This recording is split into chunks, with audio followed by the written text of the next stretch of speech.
Howdy everyone, it's me once again, the one and only Killer Rodan. And today, as you can see, I'm still continuing my Disney movie marathon where I'll be talking about Disney movies, of course, their TV shows, what have you. I don't know. If it's related to Disney in any shape or form, then yes, of course I'll be talking about it. So here we are. So I'm going to be responding to yet another podcast kind of a thing here from, of course, Kevin Swanson.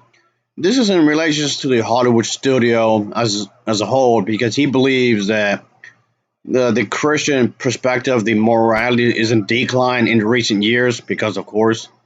And yes, he wants to bring up one of the former Disney actors up. I mean, he's dead by the way, in case you're wondering. But he wants to use people like this as an example because if people like that or any Disney actor or actress could turn Christian, he's thinking that, see, I got you. I got you. It means I'm right. I got one of them. Which, of course, that doesn't really mean you're right, but okay, you still were in the wrong, even if that's the case. So, anyway, let's just get into it, shall we? Because this entire thing is ridiculous. Oh boy, here we go. Folks, with this radio program, we're bringing relationships and souls back to a lost and lonely world. That's why we advocate homeschooling, mentorship, family-based economics, and a biblical worldview, all as part of our homeschool ministry based in Colorado. For Look at me, I'm homeschool Mr. seminars, Smarty Pants. curriculum, and encouragement, visit our website at chec.org. That's check.org on the web. For apprenticeship, mentorship, and entrepreneurship training for your children and your family, you need to hook up with our AME program at ameprogram.com. That's ameprogram.com.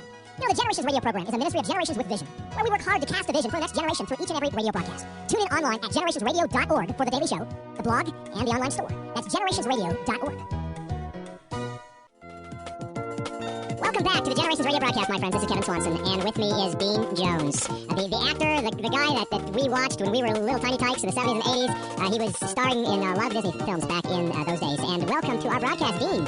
How are you, Kevin? Doing quite well, thank you. It's a beautiful day back there in Colorado. Yes, we have a fair amount of snow here, but I take it a little less out there in California. We need some soft, beautiful rain here that won't cause mudslides, but will fill up the aquifers. Yes, indeed. Well, it all comes from God, and we pray that He'll bring that in due season. Dean, why don't you just give us a little background on yourself? We want to talk a little bit about acting and the theater and motion pictures. We're preparing for the San Antonio Independent Christian Film Festival. I'll be there, and you'll be there in early January. This is a wonderful, wonderful opportunity. We have many, many, many aspiring young Christian actors, filmmakers, producers, directors who are just getting excited about this. I think we've got an explosion happening right now in the nation in this area. But you have certainly been out there in the front of this movement. And In other words, if he could get people like a former Disney actor or actress to join this so-called movement, Kevin Swanson believes that he would find a way to convert everybody because God created the rain and all that, and we should be respectful to God. Well, his version of God anyway. And yes, of course, he thinks that if this is possible, then all is well in the world, especially in recent years. In recent years, he believes that there's a strong change in a bad way. So people like Kevin Swanson basically has to have some kind of counterculture kind of attitude, some kind of revolution kind of thing. maybe you could share just a little bit about how you got started with the entertainment scene. Was singing and acting in your blood from the beginning, Dean? Well, I think possibly, Kevin, the redemption of film in this country will come through Christian filmmakers that are not in Hollywood, not in New York. They are not mainline, but they are in North Carolina and down south, and I just finished a film in Utah. And these are people that are not intimidated. They are young people. Yes. They're not intimidated by the grandiose plans of Sony or MGM or what have you. Is this a joke? No, seriously, somebody please tell me that this is a joke, right? You're trolling me, huh? Kevin Swanson and other guy. So people like these companies like Microsoft, Sony, or what have you, or even Disney, of course, is somehow bullying Christians to accepting their worldview because I don't know what's making them think that, but okay. But apparently the bullies, according to these individuals. They want to make a motion picture. They go out and they raise the funds in their local communities, and by that I mean, in one case, the whole southern part of the United States. Yeah. But nevertheless, they raise the money and they make a movie. Mm-hmm. And we have examples of it that you could name, I'm sure. The thing that Kirk Cameron just did. Right, Fireproof. Right. Mm-hmm. Before that, the pastor of the church did Facing the Giant. That's right. Mm-hmm. And collected about 10 mil, I believe, finally. Yeah. On that. But there's no hope. I've finally given up Mm-hmm. in the mainstream. Yes. Okay. It's sad, and when you say that there is no God. Excuse me, seriously? Is that what gets your panties in a knot? You're complaining about the fact that people have the right to say that there is no God. There's no Jesus, there's no St. Peter, there's no Virgin Mary, there's no none of that. There's no none of that. Moses and all that. So you claiming that Sony and Disney and all of them, like whoever's, I guess Amazon, I guess, because Amazon's a big company on eBay. So you claiming that people like this are warping people's minds to think that there's no God. Therefore, you feel like you're being bullied. What are you talking about? How does that equal to that? They have the right to not believe it if they want to. It's one thing. You're an atheist, but when you begin to attack God and blaspheme God, we have an example of that recently in Washington State, where they put up a little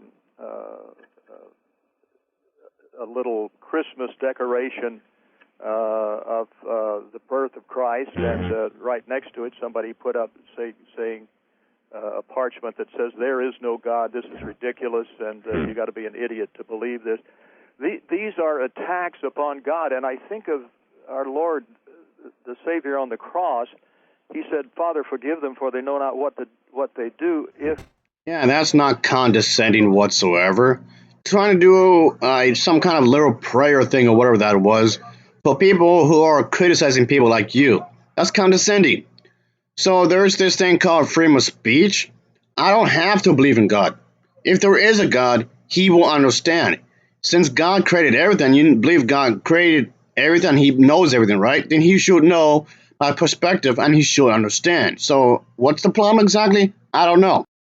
There was no possibility that God might not forgive, but might wreak judgment down upon Israel and the Roman Empire as a result. Why would the Lord be praying that prayer? Yeah. Please, Father, forgive them. Yeah. And we have enough evidence in Scripture that finally the Lord's wrath is built up to the point where there is recompense for nations who depart from the Lord. Wow. And I'm truly concerned. I wake up in the mornings now saying, "Lord, help our nation." We're headed in the direction of judgment then.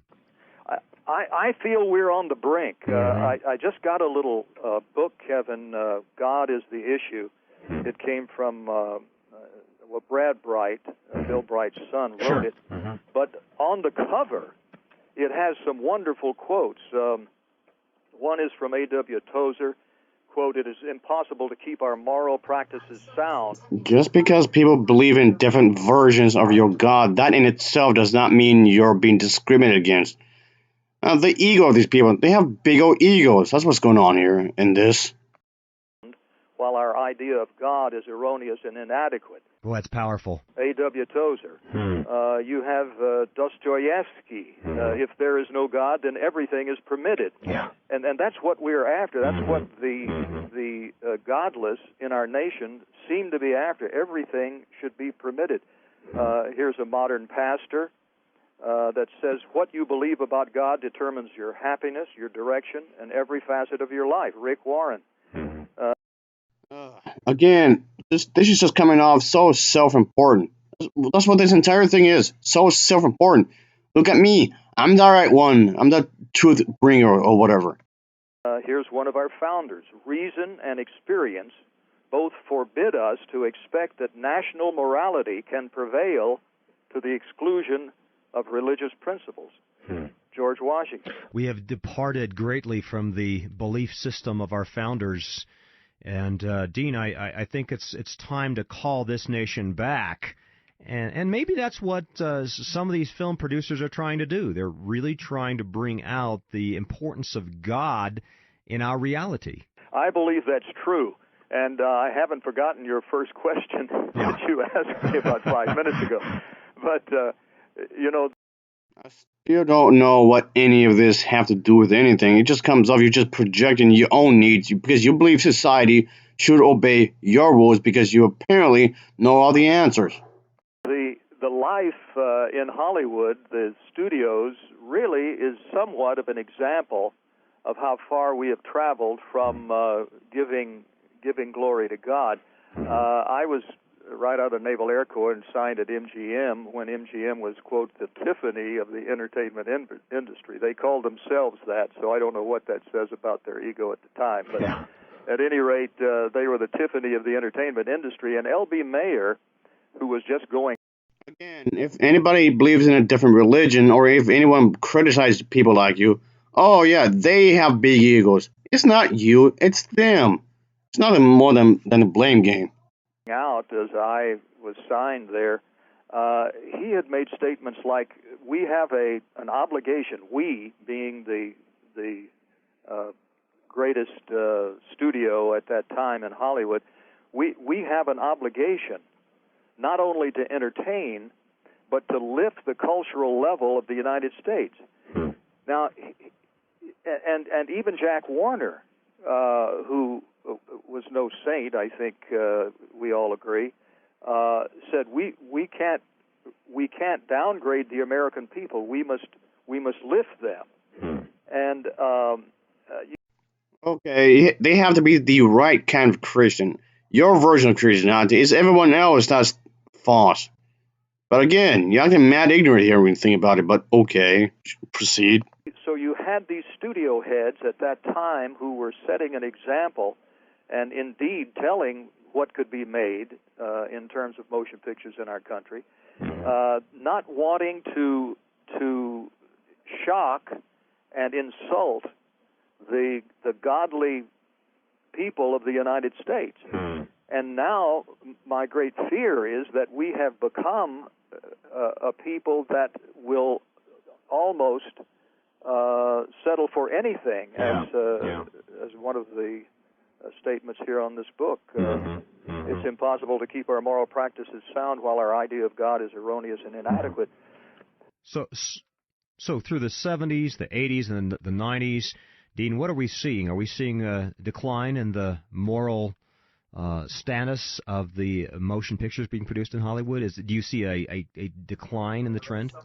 This just reminds me of the time period when movies didn't really have ratings for a good while, but it was because of these Christians like this that actually made it happen to have ratings to give an idea of what the movies may contain. But even then, of course, these kind of Christians were still pissing off. They said the exact same thing way back when. It's no different now.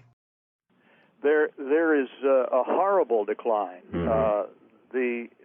Some of the films I have to walk out of, or if I'm screening them at home, just destroy the DVD and get rid of it. I want it in the house. I don't want the grandkids to pull it off the shelf and watch it. Wow.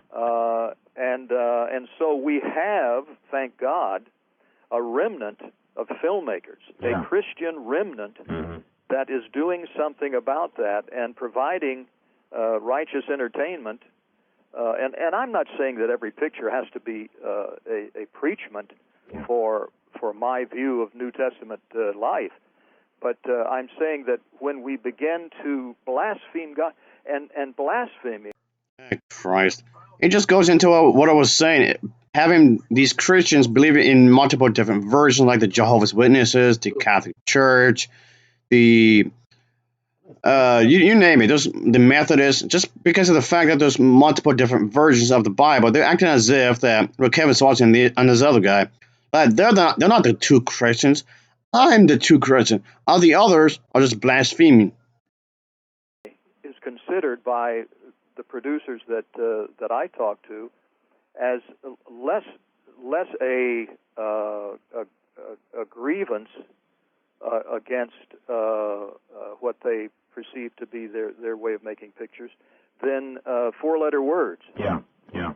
They would, if they want to get a PG-13 instead of an R-rated film, they will go back and put in blasphemy. So if somebody makes an R-rated movie, that in itself is somehow is blaspheme, just because it's gruesome. Is okay. Here's the thing that doesn't make any sense to me when it comes to a lot of these Christians. If something is about to offend you, and you know ahead of time it's going to offend you, then why go to it? You just ignore it. If it's going to be offensive to you specifically for whatever reason, whether it's too gory or too sexy or whatever, just don't watch it. It's as simple as that. Just don't watch it at all. I mean, seriously, a lot of you Christians are perfectly willing to completely and utterly ignore the corruption that's going on within your churches anyway. It's always the other person's fault. That's how this comes off. It's always the other person's fault. And in this case, this other person is Disney, of course, apparently, because Disney is going to create some content that may not be safe for work, kind of a thing. But okay. And even if they were, it doesn't mean you have to watch it. This doesn't make any sense. Again. Right. Feeling that blaspheming God is the lesser of the two things. Yeah, they can say take God's name in vain all day long, but they don't want to say the F word or the S word or what have you. But boy, when it comes to giving God the finger, they'll do that all day long if they want to, and still capture the PG rating. Yes, yes, it's shameful. Yeah. And so we are very happy to see some films being made that are not trash and garbage. Well, God salvaged you in the 1970s. I've heard a little bit of your testimony. Maybe you could share it a little bit on the air with our listening audience today, Dean. I mean, God captured your heart back in the 1970s. What happened? Well, I came to Christ out of desperation. This goes into what I was talking about earlier, folks, how some actors or actresses may be atheist or agnostic at first, but for whatever tragic reason, it makes you turn to Jesus or whatnot. And that's what Kevin Swanson is referring to, because this actor that I showed earlier, for whatever happened, it made him believe, oh, maybe there is a God. Oh, now I'm certain that there is one. With that kind of attitude. And of course, Kevin Swanson takes this as a win. If somebody from the Disney Corporation can turn Christian, then I got to save your soul and everyone else. Of course, he's going to take this as a win because he thinks that he has the truth, when in reality, we all know he don't. We know he don't.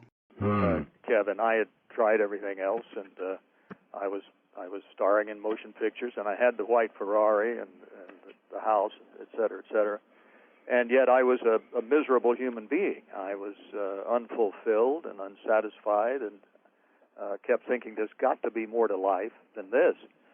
And I was down the Baja Peninsula, 500 miles below Tijuana and 500 miles above La Paz, right in the center of the peninsula, and crashed on my dirt bike.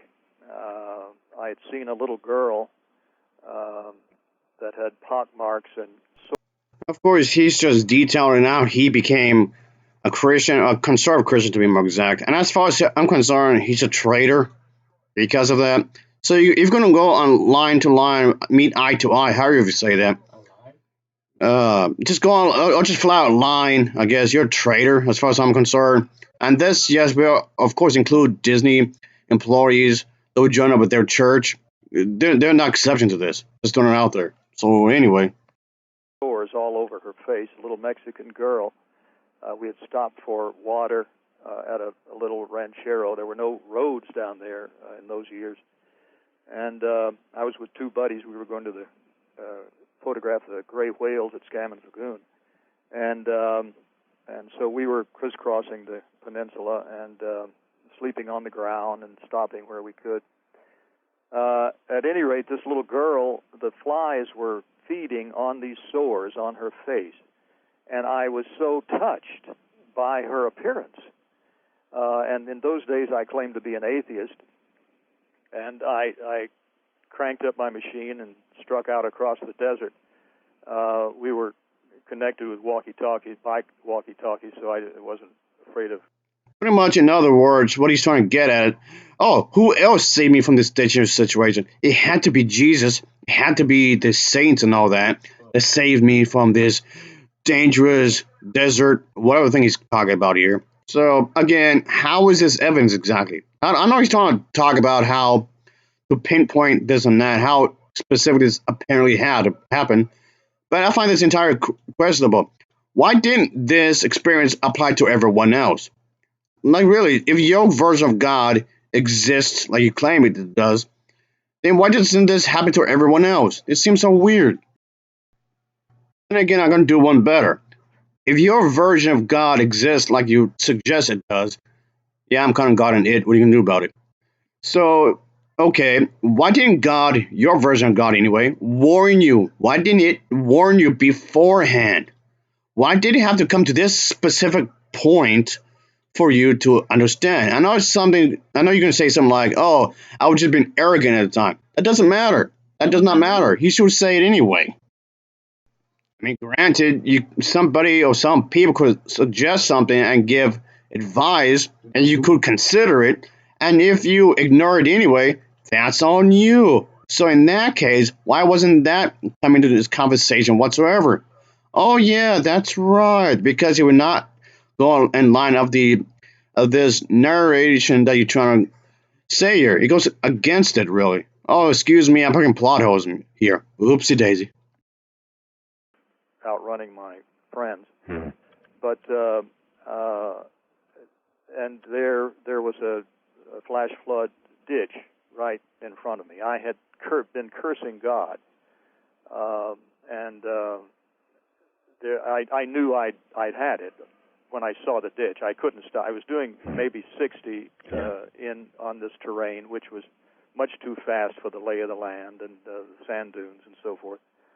And I had a decision to make in a split millionth of an instant, whether or not to lock up the brakes and lay the machine down and crawl up on top of it, which is one way to let everything dig into the dirt and slow you down, or to try to jump the ditch, which I tried to do.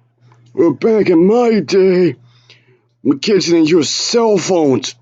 Yeah, that's how you sound like to me. But anyway, even though I'm technically older, but still. I know he's trying to use this as a metaphor in terms of faith, because he's trying to steer people in the right path of life, which of course was the whole idea behind this whole thing of the new approach of Christian movement, which was mentioned way earlier. So, and according to him, he's trying to help people out with Kevin Swanson.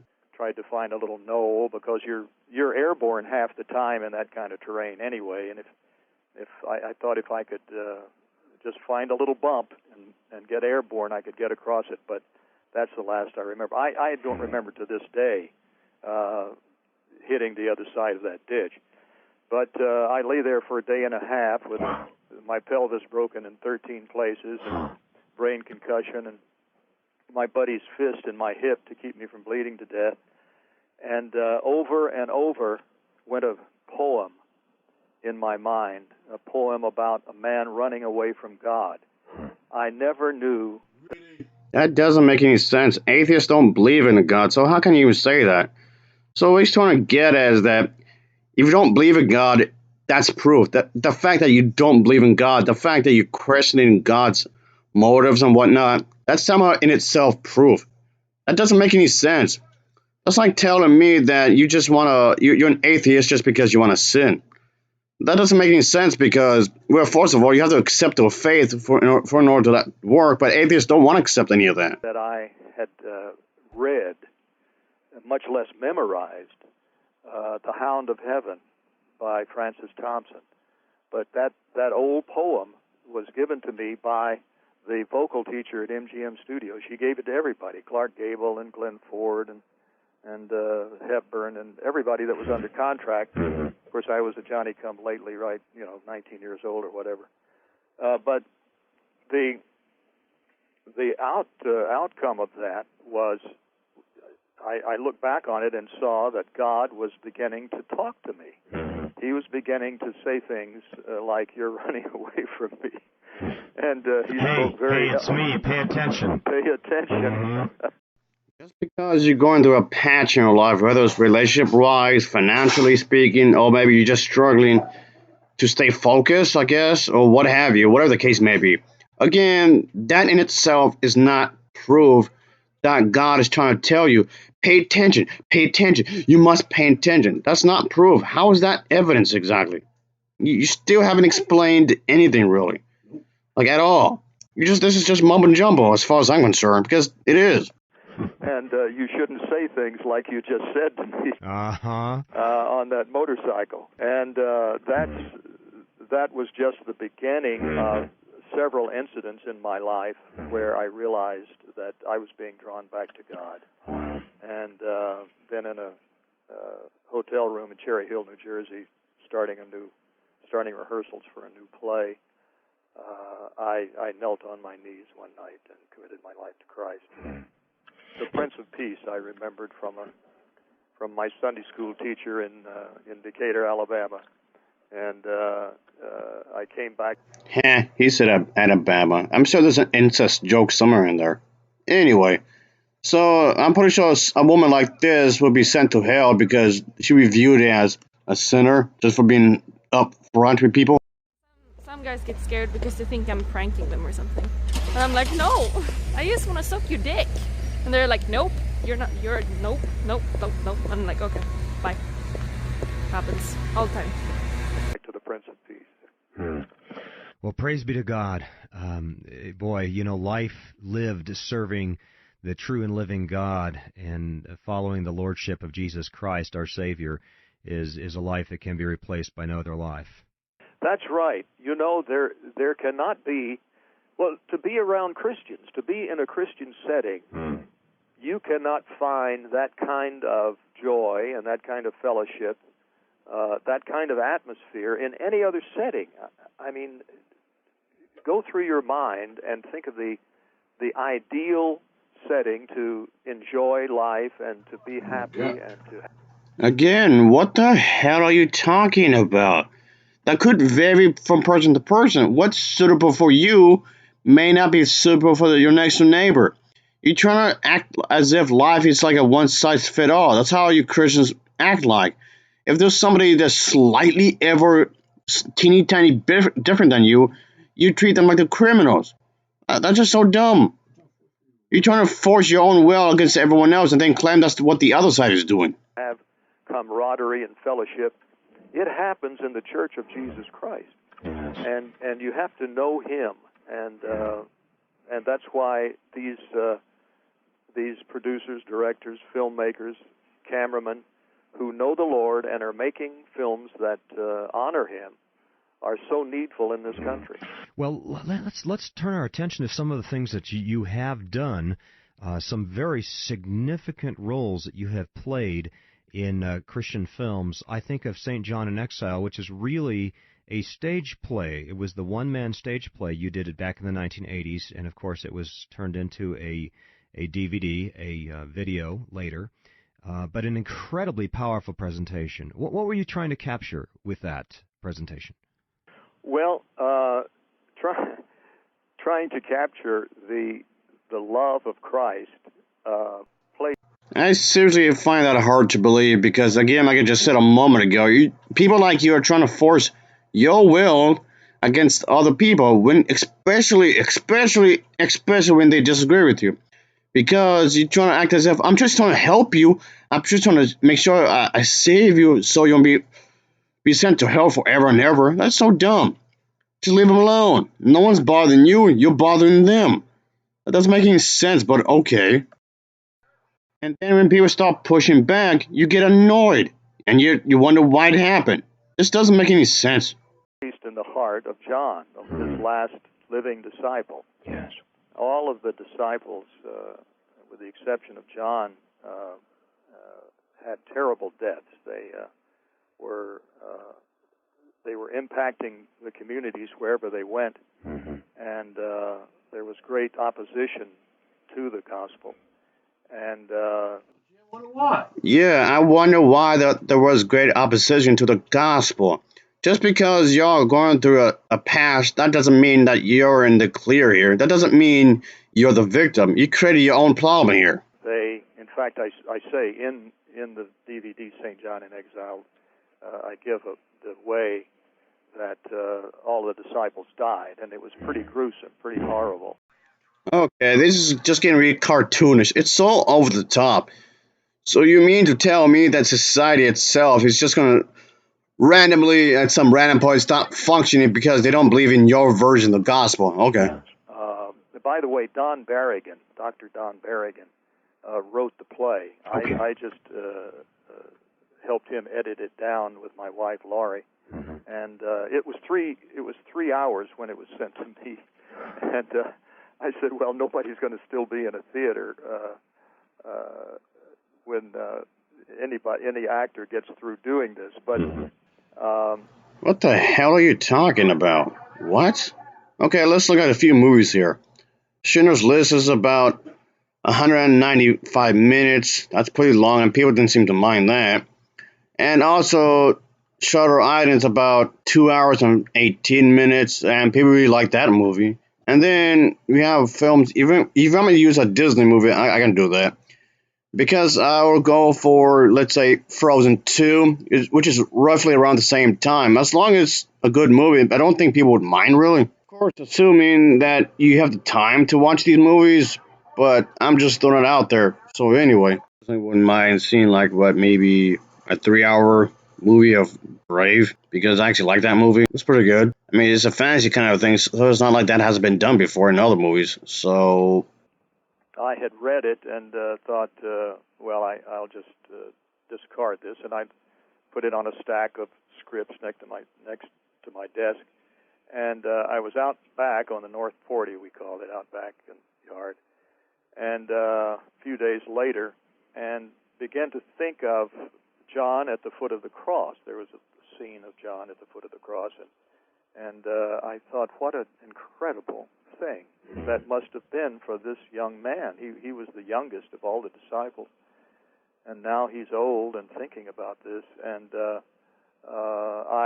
I remembered some of the lines that were in the play, and knelt down and began to read those lines, and then began to weep. And I thought, if this moves me this way, it will move an audience. not necessarily. It kind of depends on taste, of course. And I don't really trust your opinion at all for the obvious reasons. So it just comes off like you just want to control everything. This includes plays or the cinema in this case. And that may be the secret to good acting, Dean. It really has to move you first. You have to believe in it, don't you? You really do. Yeah. Yes. Especially if you have no acting technique, if you've never studied acting, and you're operating on instinct. It has to be real, or it doesn't work. Yeah, and that's what you do with this film. You're certainly making the story real. It comes alive, I think, for people watching. Well, thank you very much. Yeah. Also, Abraham and Isaac. It's a short film, just produced. I believe it's just going to be, the worldwide premiere will be at the San Antonio Film Festival. Why don't you talk to that for just a moment? I caught a few pieces of it. Oh, sure. If Air Force wants to make a play or a movie that's really long about a femboy and the relationship, I'm pretty sure a lot of you Christians would have just throw a damn fit and somehow say that's like the most evil thing in the world. What are you talking about? And maybe Air Force has a net connection of rich friends because he knows a lot of people who are wealthy. Maybe make that be a part of the story somehow. That would be cool. Oh yeah. Online, but why don't you talk to your production of Abraham and Isaac? Well, we really felt, especially at one point in the filming of that film, that the Lord met us. It was a supernatural moment.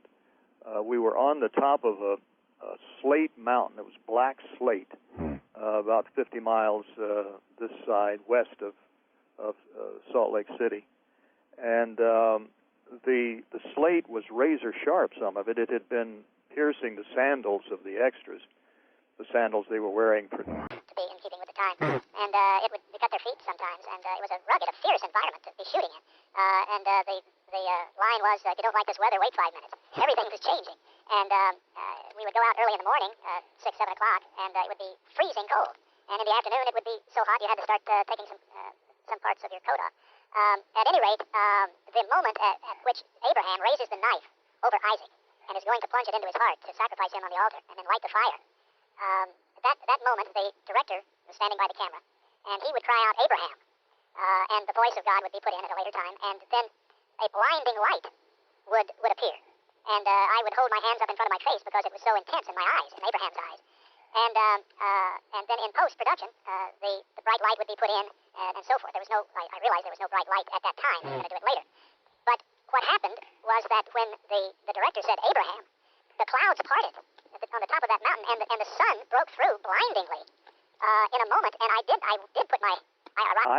If God was on cue, then I wanted to be on cue. So You had to cover your eyes at that point. Covered my eyes, and I said, "This is something. This is not was not supposed to happen."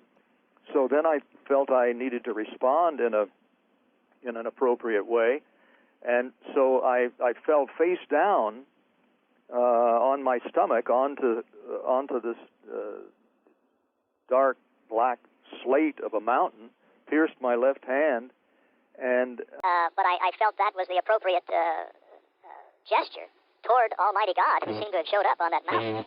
And the word worship in the Aramaic is prostrate. So That's right. It was one lady who was a guest on the a visitor to the set said, if I hadn't been here, I never would have believed this. And we were all awestruck. Well, it certainly is God's story, and it's wonderful that you had the opportunity to portray that on that mountain. And, I just hope that the work that is put into these productions would just strengthen people's faith to know that God is and that He has revealed Himself on our earth in our time. Amen. Amen. And the presence of the Lord is I'm sure all of us have had our mountaintop experiences where we feel, we sense that God is here, God is with us. Yes. That's our most prized and cherished privilege, is that we can walk with Almighty God, and He wants us to know He's there. And so if we ask, Lord, I'm going into this day, and I don't know how to handle some of the rapids of what I'm going to be faced, but if You will be with me, I know I'll get through it. Well, Dean, one last question here for you as we wrap up the interview, and that is just for those aspiring young Christian actors that really have a desire, they feel a calling from God to be an actor in theater, in motion picture production, and what have you, and they want to produce some great films to the glory of God. What kind of advice would you give them? I would say stay connected. Stay connected with a great Bible-believing church. Stay connected with brothers and sisters who love you and who... Yeah, as you can guess yourself, this is pretty much the entire podcast on how Kevin Swanson, this one former actor, is trying to do a counterculture against the new wave of society because it's changing too much. Oh no! Continue to pray for you, and then simply ask the Lord every day for guidance as to what you're supposed to be doing. There's a great need. We know there's a great need for great films that honor God, and the people are being raised up in this country. The young people are being raised up to make those films. Yeah, this entire thing is just outright absurd when you think about it, because apparently God is giving signs. I guess that's what he's trying to say. I don't know. This is just dumb. What's going on exactly? And praise be to God, I think God is doing something. Dean, I'm not discouraged at all. God has done tremendous things. Even when the Israelites were terribly outnumbered, He does really good work with Gideon's 300 and with 12 apostles, as you well know, because you told the story, St. John in exile. So God can do some great things. I think He will do some great things in our time as well. Okay, if you've got to have some divine plan, why doesn't He do that right now? Literally, right this second. Right now. Why do we have to wait until we get converted and struggle against whatever's going on, whatever that is, and show Himself? Why do we have to wait? Why not now? Amen. And it may be the salvation of the nation as well. Yeah, amen. Well, ladies and gentlemen, Dean Jones, I appreciate you so much, Dean, for joining us. And folks can join you at the San Antonio Independent Christian Film Festival. Again, this doesn't make any sense. You're giving these apostates, I guess, include myself here, for disagreeing with you. You're giving us way too much power just because we're disagreeing with you. That means God is going to destroy the world? What? Coming up here on January 8th through the 10th down in San Antonio. Thanks again for joining us, my friend. Thank you, Kevin, and I'll see you in, where is that? San Antonio, Texas? There you go. See you down there. All right. And, folks, let me invite you down to the San Antonio Independent Christian Film Festival one more time. It's going to take place in San Antonio January 8th through the 10th, and you can check it out on the web at independentchristianfilms.com. Again, that's Maybe I can actually convince Air Force to do the whole fanboy thing, play or movie. Well, at least it'd be way more interesting than what they could come up with. Oh, yeah. I don't know what this has to do with anything, but there you go, I guess. independentchristianfilms.com on the web. You have been listening to the Generations radio broadcast as we address culture, worldview, family, relationships, the most important parts of life from a biblical perspective. And you can interact with the radio program by emailing me directly at host@kevinswanson.com. You can hear the program anytime, anywhere in the world at kevinswanson.com. Get your friends and family members tuning into us at kevinswanson.com on the web. This is Kevin Swanson inviting you back again next time as we cast a vision for the next generation. All right, that's about it, folks. That's it. That's about it. Pretty much as if it wasn't obvious enough. So this was a form of gaslighting. This entire thing is just gaslighting, considering the fact that Kevin Swanson, this other individual here, was acting as if that people who disagree with them, people who believe in a different faith, people who are atheists, or somehow are the very individuals that are destroying society somehow. Of course, it was never explained on how that works exactly. How does that happen, really? So you mean to tell me all it takes is just to disagree with you, and it would just piss God off? That's it? That's all it takes? That seems incredibly easy. So I'm going to end up destroying the entire society. Do you mean like an American society, or do you mean as the entire world? I don't know. So anyway, but bottom line, what I'm trying to get at is that all I have to do is just reject God. Is that what you're telling me? That's all literally I have to do is just reject God. That's incredibly easy. When you think that's incredibly flawed when you think about it. This makes God himself just seem really pissed off. I thought God was supposed to be this perfect being, and this contradicts that when you think about it, but okay. Which tells me that this will make God incompetent, or he's just really angry, which is a flaw. I mean, being mad itself, that's not the flaw part. It's how you would react to things that could determine that. Are you telling me God doesn't care? But I thought God was supposed to be all loving. So this seems a lot contradictory when you think about it. But okay, it doesn't make a whole lot of sense. This is a huge design flaw when you think about it, which it is. And again, I thought God was supposed to be all perfect. I thought that was the whole idea here. I thought he's supposed to be all perfect, that he has no flaws whatsoever. Like what at all? Again, I know I'm supposed to think God himself is supposed to be like this Mary Sue, the male version of Mary Sue. Like he's all perfect, he's all knowing, he knows everything right off the bat from the get-go. But don't you dare question him. Well, what is he going to do about it? What is God going to do about it if I continue to question him? Why can't God himself, or your version of God, come down directly and tell me? Why do I need his followers to tell me? This seems like a whole entire debate on its own when you think about it. Because we're supposed to talk about how Disney somehow ruined society. Because they tend to be more liberal and more Democrat about certain things, of course. In contrast, what these conservatives would, of course, complain about. But still, though, it just doesn't make any sense.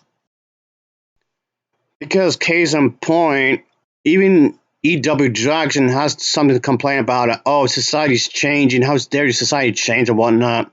Because E.W. Jackson himself claims that progressive America is basically North Korea. Well, case in point, here you go. Folks, I don't see any difference whatsoever in substance between that and the way the left treats people who don't agree with them. The only difference is that, of course, in North Korea, the full state apparatus was busy punishing people who dared disagree with what came down from the state. Whereas they don't have that state apparatus completely at their beck and call yet. They're completely under their power, and we don't ever want them to have it. We don't want them to have any power because they don't know what to do with power over people. Because they're interested in hurting people. See, we Christians are not interested in putting people in jail because they don't agree with us. We're not interested in destroying people's lives because they don't agree with us. We're interested in praying for them and ultimately persuading them and trusting that God will touch their hearts and they'll see the light. But we know God loves them, and so do we. The left doesn't have any such Christian compunctions, and they just as soon see us die and spit on us as they walk over us. But of course, it doesn't stop there, because E.W. Jackson claims that this is the same group of people who dislike Trump because apparently Trump is too manly for him. You know, I'm convinced that a lot of this criticism of the president also has to do with his masculinity. He's a man. And you know, the left doesn't like manhood. You know, they're always putting manhood down. Toxic masculinity, white men, you know, men are the problem. And I think the president, frankly, is just too much of a man for them. They just don't like manhood. I mean, and I think that's a part of the problem too. The radical feminists, the homosexuals, the transgenders, whatever bizarre idea they have of who we're supposed to be, they're not putting up with men who stand tall, stand up straight, and say, look, this is who I am. This is what I believe. You can like it or you can lump it, but there it is. Because, you know, Obama was effete. You know, Obama was, you know, I mean, he was lighting the loafers. You all remember seeing that time when he was exercising? And I mean, oh, brother, I mean, he looked like olive oil, you know, trying to lift a half-pound weight. I'm serious. It was a bizarre thing to watch. I don't know why he allowed it to be filmed. I mean, it did not put him in a manly light. I'm going to show one more thing before progressing further, folks, just so the idiots see here. I mean, yes, of course, while it's true that you should not be discriminated against somebody just for being a different color, which you shouldn't. And E.W. Jackson here will go forth and say that African Americans are being oppressed and you shouldn't discriminate against them. Okay, fair enough. But then he would turn around and say, if anybody does not blame all Chinese people for the COVID-19, then you should be arrested. That's racist in itself. What are you talking about? Case in point. 50% of the people who get it won't even know they have it. Their symptoms will be so mild. But they say, yeah, but they're carriers and they could go infect somebody else. Well, that's, again, why you quarantine the more vulnerable people, the people who are in what I call the danger or the death zone. 70 or over, 70 danger zone, 80 death zone, and comorbidities or underlying medical conditions that could exacerbate the complications that the virus would create. Those are the people that you really focus on protecting. And you give everybody else an opportunity to develop the antibodies to just let their bodies do what our bodies are designed by Almighty God to do, which is to resist illness, to resist disease. Instead, what they're saying, what some of these scientists are now saying is, having isolated everybody, we have set ourselves up for a second wave because we have not had an opportunity to develop the herd immunity necessary to resist this thing. And so now we're just stuck waiting for a vaccine. People tell me things can't get back to normal until we have a vaccine. But you know what? God built in a vaccine for us. And we ought to be letting that take its work. But you know, folks, let me mention one other thing, and then we'll come right to your calls. And this is a little bit of a tough one. But, you know, Bill Gates is running around saying that, you know, accusing China and blaming China is a distraction, and it doesn't help because China's done a lot of things right. And you know what I say to that, folks? Let me be succinct and to the point. Anybody after seeing the carnage this thing has wrought on our country and on the world, anybody who leaps to the defense of Communist China should be investigated and perhaps charged and tried for treason. Now, I know that may sound harsh, folks, but I'm serious. I mean, come on. Are you kidding me? This is a totalitarian regime that regularly, they just arrested 4 people from the Huawei company because they were publishing information about China's relationship with Iran, and as a result, the government of China arrested them. They are now nowhere to be found. And you mean to tell me, as an American, you're going to stand up and justify them and say, well, they've done a lot of things right? Like what? Poison the whole world? This is a brutal, dictatorial, evil, communist regime. And anybody who stands up and defends them, as far as I'm concerned, should get investigated for potential treason, because to me, that may be an indication that they've been bought lock, stock, and barrel by the communist Chinese regime. And you know what this reminds me of, folks? This reminds me of Jane Fonda. It really does. That's what it conjured up in my mind. Jane Fonda. Opposed to the Vietnam War, fine. You're an American citizen. You have a right to be opposed to a war. You got a right to say you don't agree with it. That's okay, fine. I don't agree with you, Jane, but I celebrate your right to disagree. But you go to North Vietnam and you consort with the Viet Cong and you take pictures on their tanks and you tell them that Americans are committing war crimes, which means you probably got Americans killed. Jane Fonda should have been tried for treason, found guilty, and locked up. She should this day be a convicted felon for treason. And I mean it, folks. I mean, I'm tired of this stuff of people enjoy all the benefits of American citizenship. Bill Gates, billionaire, many times over, because of the wonderful country that we live in, that he's had the privilege of living in. And here you got a dictatorial communist regime that could care less about us and would just as soon subjugate us as they would a dog. And that's right, I mean it. That's exactly how they feel. I'm talking about the regime. That's exactly how they feel. You study their history. That's exactly how they feel. And you're going to justify them? And then, as far as I'm concerned, Adam Schiff is another one. He needs to be tried for treason because he's running around blaming the president for 50,000 deaths. And doesn't have a word to say about communist China, where this thing was unleashed. Oh, no, he's silent on them. Oh, no, we can't do that. I guess maybe he figures Joe Biden will share some of those billions that Hunter made in his little nefarious deals with China. And so maybe he'll get a cut of that. So let's not bite the hand that feeds us. Let's attack the constitutionally elected president of the United States, because we don't care about him or the Constitution or the people who voted for him. But we sure do care about making sure our power is extended. And since China has the same kind of attitude this communist regime does, we feel a little bit more comfortable with them than we do with the president who is trying to uphold the constitutional rights of the American people. Folks, it's disgusting.